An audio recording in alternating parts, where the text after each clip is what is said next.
Good morning, Kenya. It is now every June is recognized globally as the month where we get to celebrate mental wellness, specifically the men's mental wellness awareness.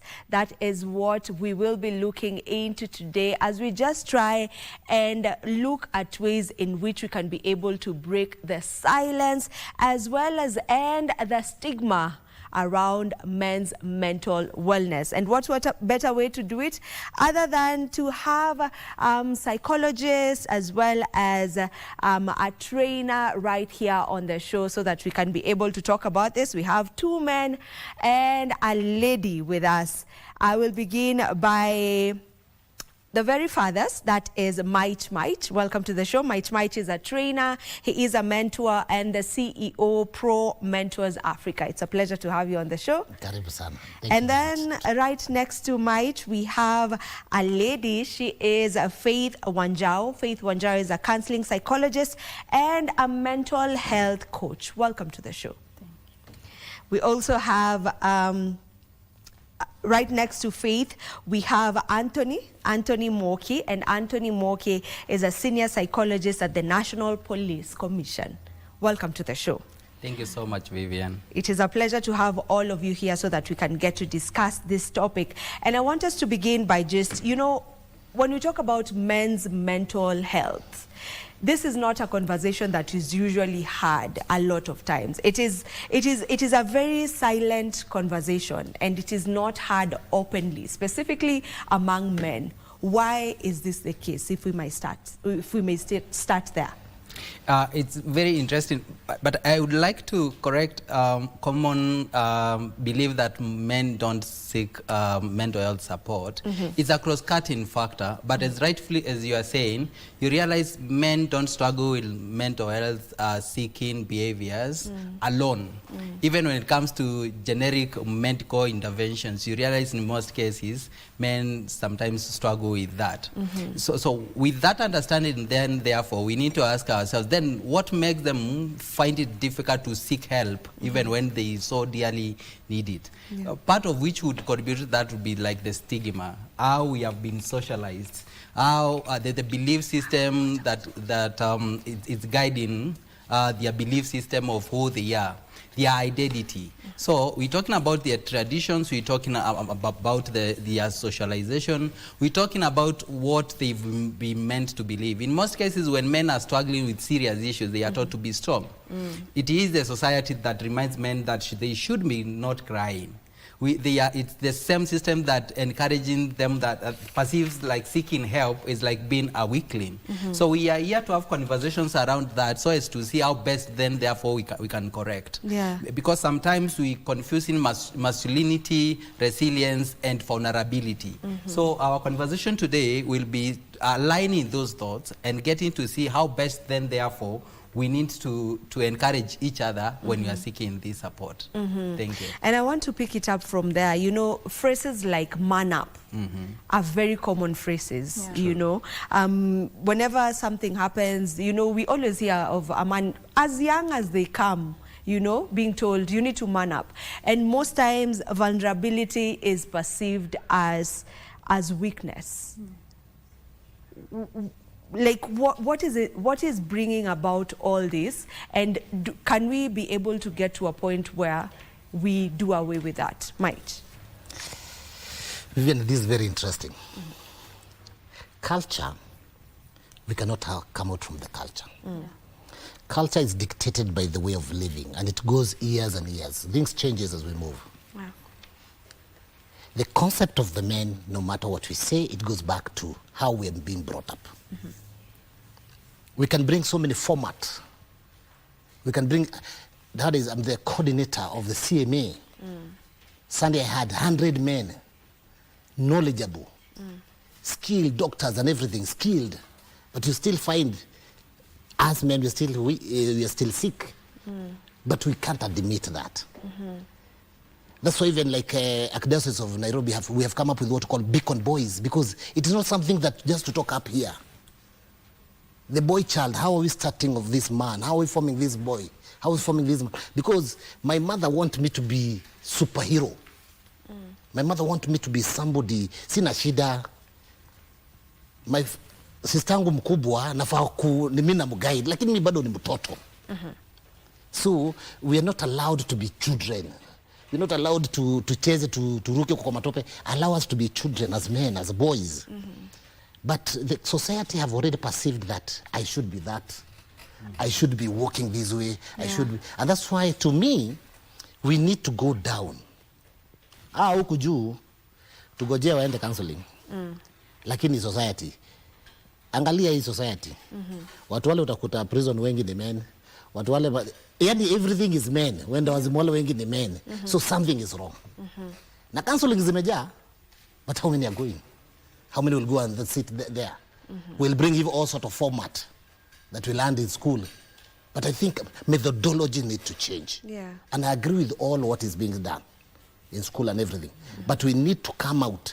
Because even some things we learn in school were invested by people.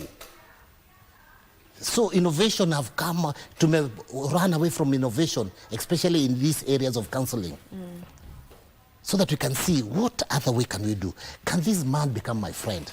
Yeah. Can we work together? We are working together. Can I know his family? Can we start chatting things? When we're chatting now, we can be in a position to work together. Niambie maiti mazi, hapo kona ufala. Badilisha hii. So I think I throw back to institutions. That's number one. And we look about this concept of men. Because it's so disappointing. I go to so many schools in this country. Ukikuta wale wameenda parent day, ya kina mama. Ukikuta employment, maybe many schools teachers, ya kina mama. Tuko pamoja? So the concept of the boy, the masculinity concept, is no longer there. It's even more weakened. Because sometimes you need to fear that figure of a father. So we have lacked fathers in this. We have lacked men to mentor us, to work with us. So that now is the high time to start lobbying. And especially in a primary school, lower classes and everything. Can we get even more men, or we balance, so that when the child is growing, start seeing the two sexes. The woman and a man. So that we form them straight. So I think is the best conversation that we have, that we need to think, where is our grassroots? Okay. And this man being like this is the high time to bring conversations that are real. What is on the ground? What is happening? That's what my take. All right. I will want us to maybe define the term masculinity, because I feel like it is a term that is somewhat misinterpreted more often than not. But before we get to that, I would love for one of the gentlemen to get to describe that. But before we get to that, Faith, as a counseling psychologist, have you experienced men coming, for sessions? Is this something that you're seeing from your years of experience? Has there been a certain curve that you can talk about, matters men's mental wellness, and them coming forward for help? Yeah. Thank you so much. In my field of counseling, not many men come for counseling. Not even just men, even the small going school children, like the boys, they don't embrace counseling. Like if I give a scenario of a session I had last week at one, it was of a boy who was being brought for counseling by the grandmother. The mother is outside the country, so the grandmother is the caregiver. And the boy was telling the grandmother, if you are taking me for counseling, I'm not going. I'm not mentally ill, you see. But he had been sent from school, and they needed a letter. So the grandmother was insisting on, can you just write the letter? Because he doesn't want to come for counseling.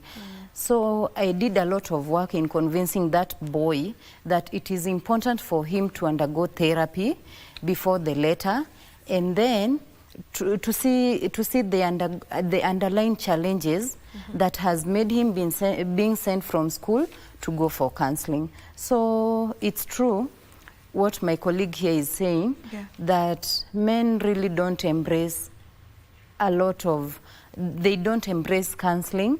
They don't also embrace their medical issues. You find that even in medical cases, a man goes to the hospital when he's critically ill. Amelala kwa kitanda hata when maybe he has reached the palliative care. Yeah. You see, so these are conversations that should be brought on the table. They should be discussed even in our families.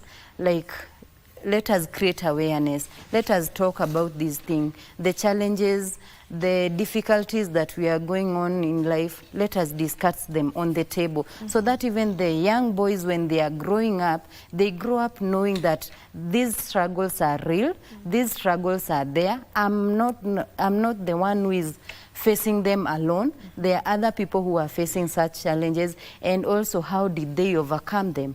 You see, so it is a conversation that should be not. It should not be discussed only once a month.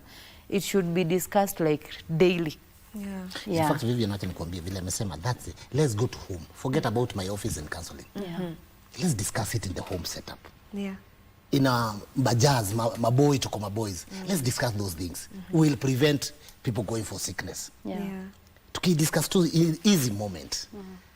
Imagine when the counselor tunabonga tu story pale tuna jazz. Kuna kitu tanigonga na nianze kufikiria aya yenyewe ni kweli Alafu mwingine ameraise kwa point. Naona yenyewe hii inafaa kuchange. Yeah.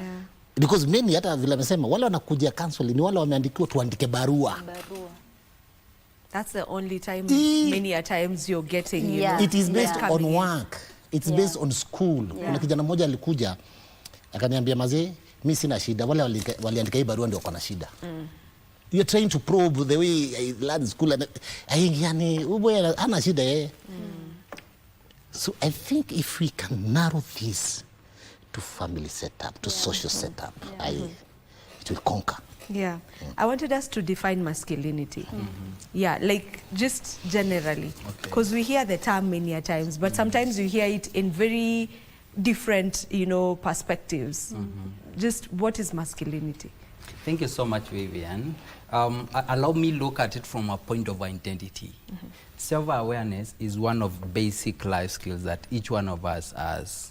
So masculinity is picked as a label for the male gender, so as to be perceived as strong.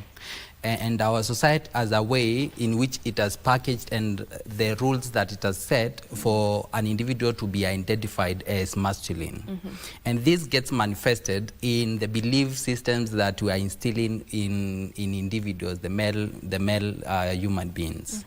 And we're doing that by the statements that we use so that they have specific perceptions about life, perceptions that in most cases intended to make them feel strong.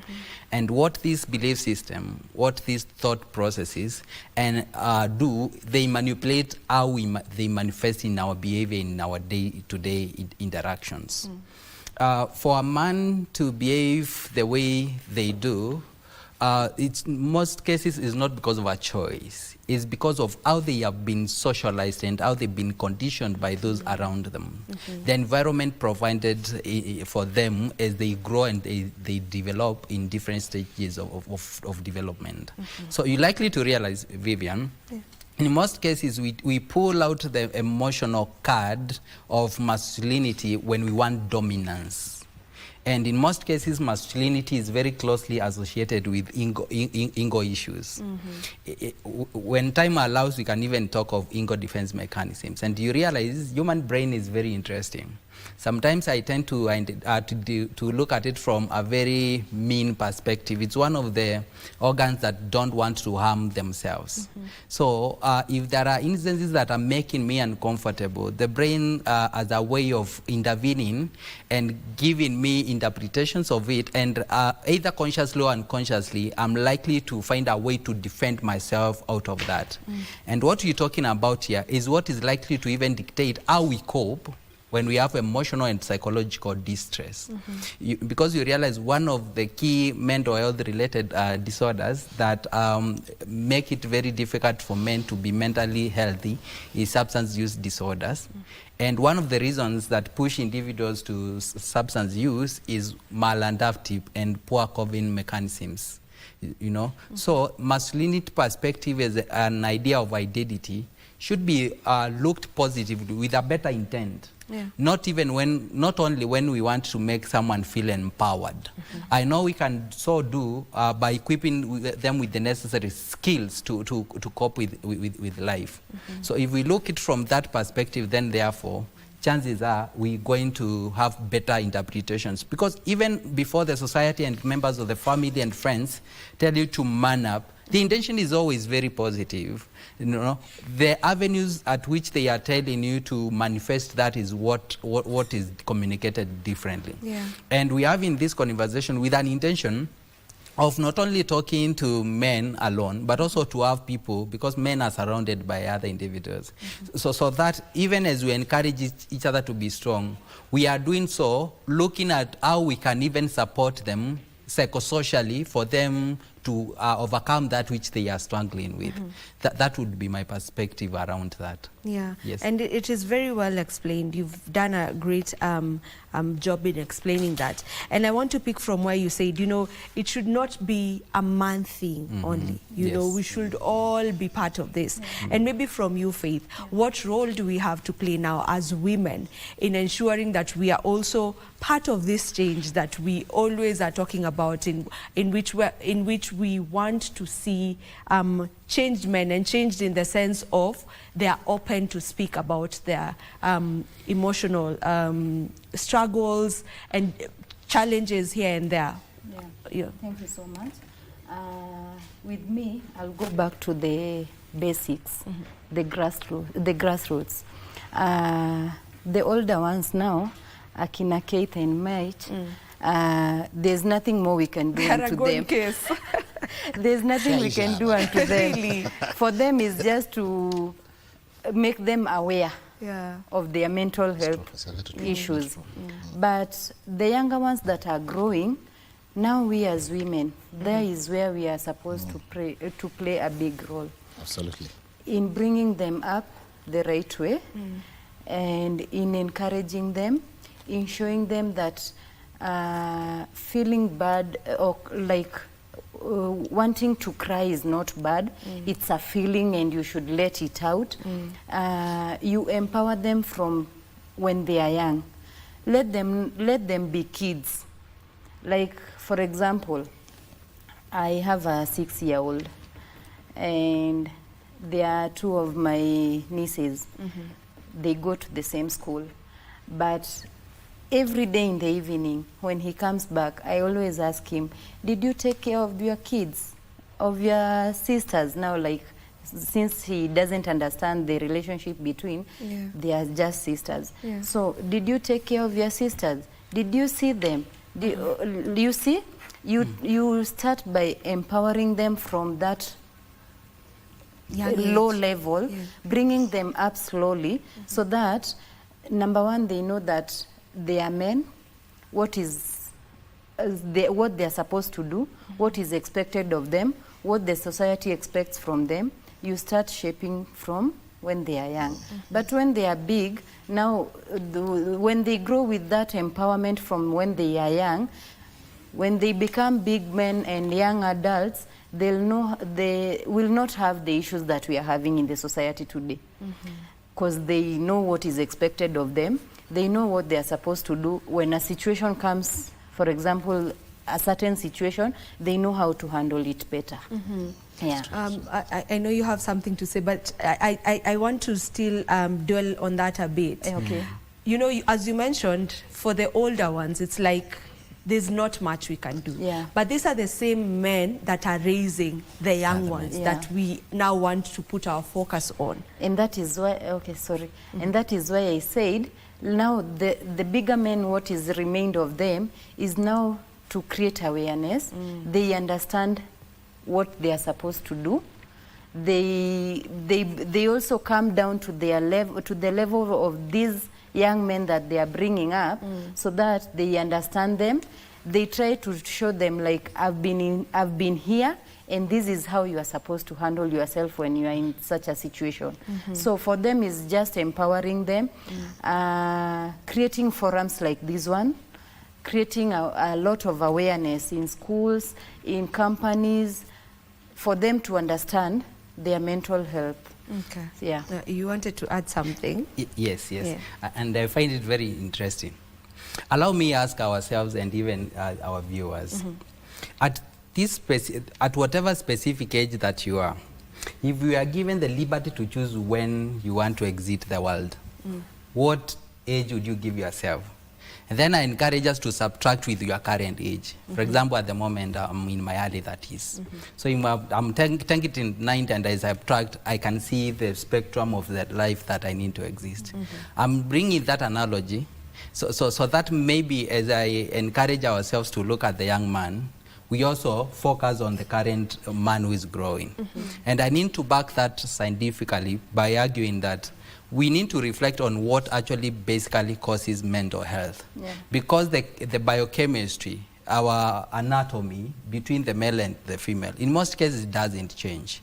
The triggers that we have in our societies, if we are talking about loss and grief, if we are talking about violence, if we are talking instances like trauma and accidents, if we're talking about losing our significant others, unemployment, you know, and unfavorable social factors that really make it very delicate for us to be sound mentally, these things don't care of how old I am at the given moment. And therefore, that's why I would wish to pick that conversation and encourage us to reflect on 4 categories of things. What are these vulnerabilities that we have as standard human beings? And what now specific ones can we narrow down that are more predominant to the male, regardless of the age that they could be at any given moment in life? So that, therefore, we can see then with that vulnerability, what triggers them to manifest with these symptoms that now we are managing at any given stage. And I need to pick that conversation by even encouraging us to reflect on what is the onset of these mental health disorders that we are speaking. And you realize an individual may grow from early childhood with no issues, and as they progress, then we have a crop we get a diagnosis of a disorder that an individual did not grow with. So we are looking at those vulnerabilities, the triggers, because those are the things that we have, and the factors that are maintaining the vulnerabilities and the symptoms that we are having at any given stages in our development. You know, because one of the issues that is making it very difficult for men to seek help is the outcome. They have seen their peers go to rehab and come and relapse. So when I have a drinking problem, then why are you telling me to go to a rehab and I know 2 people who relapsed? So we want to ask ourselves, was the right diagnosis be picked? Was it managed with proper modalities? Were the vulnerabilities that could be humanly managed being addressed? Were the triggers mitigated? Were the factors that were sustaining the conditions that we are talking about properly addressed? So that then, therefore, we even capacity build on them for them to have mental health. When you're talking about mental health, Vivian, it's not lack of mental disorders. In most cases, is the ability for someone to cope with our day-to-day challenge, even when with those who are already been diagnosed with mental disorders. So with that holistic perspective, I will agree with Faith that we need to support both young men and also encourage us to have conversation on how the grown men, because I'm looking at myself and I have more than 50 years before I exit. And now looking at it like I may not need a lot of help would make me feel very vulnerable already. Yet we are advocating for men to really seek these services, and we need to categorize them and agree that mental health services is not only counseling. When we're talking about empowering men to understand issues to mental wellness, we also we are doing psychoeducation. You know, it's one of the services that fall under that. When we are talking about diagnosis, is screening. So when we are having these conversations, they fall under specific categories of mental health and psychosocial support engagement. We need to now to break it and look at counseling as just one of the elements of mental health support systems.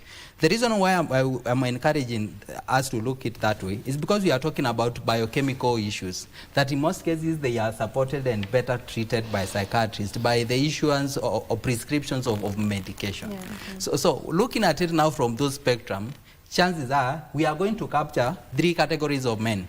The one that are growing, the one that are at vulnerable stages, especially in their teens and early adults, as well as the individuals who get manifestations of issues that we are having. Because an individual, a person is traveling and they get an accident, they get amputated. What does that do to their mind? We're talking about men and women who work in very traumatic situations. What are we talking about PTSD? Because it depends with that what specific face challenge, because in our growth there is someone who will not have these mental health related concerns. So the ones that already have, we encourage them and we communicate to them with hope that different interventions are going to support us. Thank you. Yeah, Mike. To me, I feel you talked about masculinity. We can have good definitions. Masculinity in our old age was about responsibility. Our fathers were responsible. Our fathers could take care of our mothers. They could even have 2 wives and all children are working very well. To me, masculinity imekuja ni terminology. Am I responsible? Am I responsible for my small family? And I think, to me, I'll tell Kenyans it's the high time to come with the simplest way of men to understand. We can have big definitions, but the simplest, because some words are even, they pull away. You will come to men, and I'll talk of men because the diocese we have men and we meet a lot. Yeah. And you're talking about mental health. You put a topic today is a talk about mental health. Nobody will come. The word already is, it's even pulling away. Na alikwambia sisi ni wagonjwa. So we need to go deeper. There's that myth as well. There's that myth. Yeah. Counseling or whatever. But we're sick. So how do we put it? How do we package, even if I'm called somewhere to talk, package in a different way, and men will be like, wow, I need this. Even to the ladies. Yeah. Let's package it because it's a mental health. It is good, that name, but how do we go down this to the simplest way that mwanaume will understand it na kona yenyewe hii ni maze story ya kukunywa. So story ya hata kama sisi tunakuanga na a day in a year that we do walk, we have check-up, we look at issue of prostate and everything. All those are mental health. Yeah. Ikuwa mimi nyumbani hata sijawacha chakula na everything na naenda, all those are falling there. But how do we narrow it down? And I love the concept you brought. What is the role of the woman in this man? Because I think that is so powerful to me. Very powerful. Others are, but that one is very powerful because they have more these boys, they have more these men than others. To me, I'm still a child to my wife. In fact, I'm the firstborn. So the women will play a very big role to help me before hata nifike kudefine mavitu. Tunabonga tu jazz. So to me, this thing of mental health, we need what to call peer methodology. Men to men. Like now when I go places, I will not say even I'm a psychologist. I will not. Mimi ni mwanaume nimeitwa tubonge.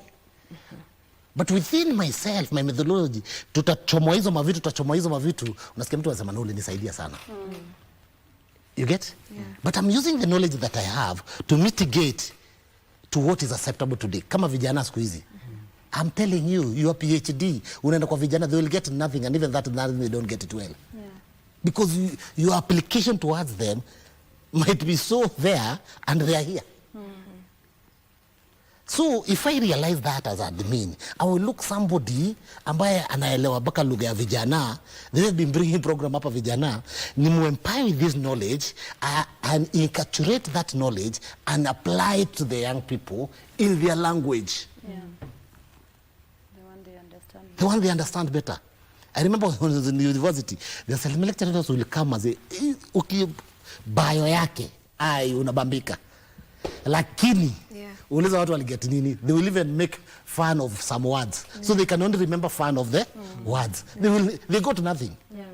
But kuna mtu atakuja na articulate. I think we need, those who are in counseling, say, how do we trigger knowledge to a specific group? With the knowledge we have, what we learned and everything, how do we trigger it down so that those people will embrace it? Specifically made for, It's tailor-made for the person. Yeah, it will be for them, with them. Okay. That's, I think, this campaign should be. Okay. In where you are, in your school, in where you have some women, sio lazima ati 20 sessions. Kuna ka point utaleta tu kwa wale wa mama mkipiga tu jazz. They will not say you are a counselor, but they will say mazee, ai, ule this idea. Ka point ulisema mazee, nimerealize hata mimi nakaujinga mimi ufanya. That's now awareness. Yeah. So I think we campaign more of awareness based on them with them. Yeah. Now, most men happen, and your men, you're here, you will correct me if I'm wrong, they happen to tie their self-worth with their ability to be able to provide financially. It's true, absolutely.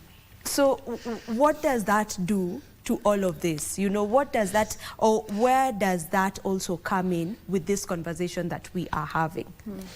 Inatoka wapi? Kwa nyinyi magala. Because my friend, ikuwa nimekuja hapa hivi na enyewe unaangalia hata vile nimevaa ama na drivaje, my friend sina say. So some ladies have contributed even to our looking well to win you closer. You've really contributed. Alafu tumesahau ladies kwamba at the end of everything, si wote ndio tutakuwa na shida. I might be having money but I'm a hooligan. I might be doing this but it's not a character in me. It's that God am blessed, niko na wealth. But now that's why it's a collective issue. Collective responsibility. Yeah. Because I used to tell some student in Nairobi University, kuja na gari hapo na inachuna. Tell a lady hi. She'll tell you, hey, fine. Kuja uko route 11. Mwambie hi, please give me a break. Unajua hata nakuangalia unanishow. So imetu cost mpaka sisi tuende to pretend to be who we are not. Because no matter what we want, we cannot live without you ladies. We need you. It is there in Genesis that I leave my mother and my father and we become one. That's the union of two of us. That's the union of the family. So some things in society pia inatu pressure. Look at this. Wars. Any war that will come out in the world, they protect who and who? Women and children. Women and children. Where will you protect men? Anything will happen. Just we lost our moderator of our church and everything, and I love what he said before he got an accident, and he was saying before akukufa immediate kufika hosi, the first thing aliuliza, where is my wife and my child, because walikuwa kwa gari na yetu ndio aliaga. So even us, it is brought a responsibility. No matter what we want, my wife and my children are the first responsibility. Need to be okay. So can we take the positive concept of us meant to be responsible, not to be masculine, to be seen, to be wealthy? No. Just take responsibility based on your level. Okay. So I think we need to tell people on those levels. Right, Anthony? I totally agree with my friend. And I encourage us also to look at you know, the male kingdom, not only in human's perspective. Look at how even cocks behave. Look at what other animals behave, the male one, especially during mating and preparation for mating. And you will realize it goes deeper than... Hata zingine zina fight ndio moja ishinde, hiyo ingine inatupa huko. Exactly. And that is one perspective. The other one, let's face it, it is genuinely embarrassing to lack the convenience of sorting some very basics. Let's be very honest. So that pressure lands even more to men. Because from all societies across the ages we perceive, or else we are perceived to be providers. Because genuinely we should be providers. It's part of what now encourages us to be more hardworking and dedicated. But what he is saying is, we need to accept the fact that even with the diligence, because it's not about who is the most hardworking. Sometimes it's about the alignment. sometimes it's about the convenience of what I'm pursuing and the timelines of when it really lands on me. So sometimes before I wait for me to get that good job that is going to help me sort you guys later, am I able to feel supported mentally and emotionally at home? I end a job and for some reasons I have lost the job. Have you changed how you've been addressing me before, or you encourage my children and I to start fighting for the remote control because I can no longer subscribe for the Cocomelon and other channels that the family wants to watch? So what he is saying, and what I totally agree, is even as we align ourselves to make it possible for us to accommodate you and to have the ladies on our side feel comfortable and cared for, because it is a dream of every serious man to have their family members very, very safe, their women and the children. During those stages when I'm struggling to really make that happen, how am I being handled by the significant ones that I identify with? Wala kwa nyumba kwanza. Wananihandle aje? So they should also have these skills. Ndio atanisaidia wa kwanza. Unaona? Kabla nitoke nje. Yeah, so the societal pressure is very genuine. If we have to have shelter, for good nutrition and so on and so forth, it is the man who is looked to do that. But we need to appreciate the fact that there are men who have also chosen to live without women. Like, I want single life, you know, because marriage is a commitment that we have seen the trends, especially recently. A number of women, for some reasons, they don't feel comfortable with marriage, either because of what they saw happen or what happened to them. So wengine ni wagonjwa already, because umekuwa disappointed, ukadiziwa, sasa umekuja na slogan, men are what? Hiyo ndio slogan. You see, so it's those things that we need to do, but we have to do it by empowering the man who is watching us at the moment. My friend, it is our responsibility to actually fit in the society at the moment, but we need to be very genuine even when we are generally struggling. Okay. I hear your pain when you are applying for jobs and you are not getting the opportunities. I feel your pain when you cannot provide when the time is. What I encourage us is to have hope and communicate our deliberate willingness to work for whatever it takes to allow life works over time. Okay. And I encourage the ones that are supporting us, because some of us are very privileged to come from families where our wives and children are on our side. I encourage those people to continue with that. And the ones who have been having challenges with knowing how to handle their broke men, see what also you can contribute to empower them. If you feel the man has been left, kama mebaki, find a way of lifting them. You know, let's empower each other at household level. Right. That way we are going to make life more meaningful. Okay, we need to be winding up on the conversation, so maybe I'll just take your final remarks each. Less than a minute. Faith. I wanted to interject. Muoki. Okay, very quickly, and then you give us your... Yeah, I wanted to say, I'm still going to the grassroots. Let us empower them from when they are 0 age, growing up.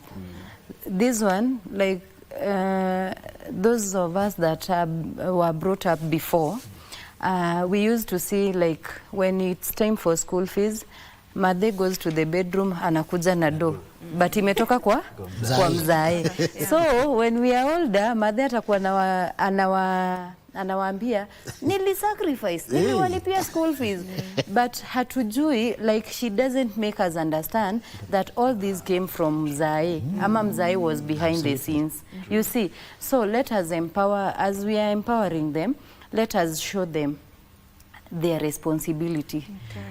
Let us encourage them, watoke huko, kama ni mzae akuje na hiyo doa ikele kwa meza, aseme hii ni school fees ya so and so, like that, to make them empowered, and also they get a sense of responsibility when they are young, from when they are young. Okay. Yeah. Final remarks, Mike?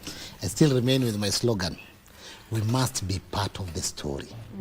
If you're not part of the story, Vivian, there are women, jamaa ame lose job, you will never know. Yeah. You will never know.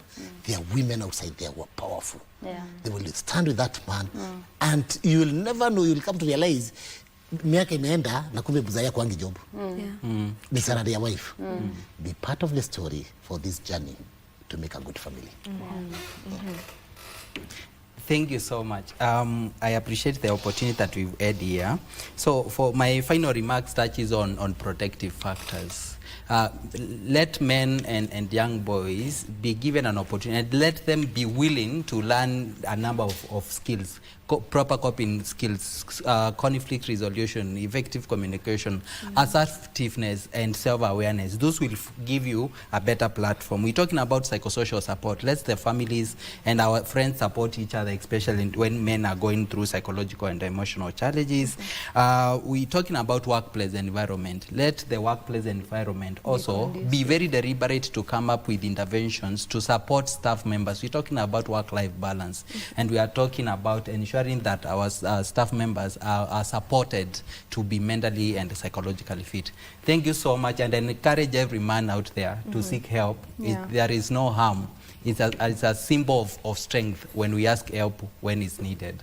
Thank you so much. You can reach to your psychologist and psychiatrist and counselors across the board. Thank you so much. Thank you so much, gentlemen and lady, for this very needed conversation. And we keep saying this, it's a conversation that should not end in the month of June. It is a conversation that should be ongoing. And maybe I would ask or request the gentlemen to keep it moving, because I feel like for us women, what tunajipigania sana in terms of talking about our issues. So also take it upon ourselves to talk about your issues and be loud about it. This is where we end this conversation. Thank you so much to each and every one of you who has been tuning in. We'll see you tomorrow, same time and place. God willing, do enjoy the rest of your viewing. Goodbye. Thank you. Thank you.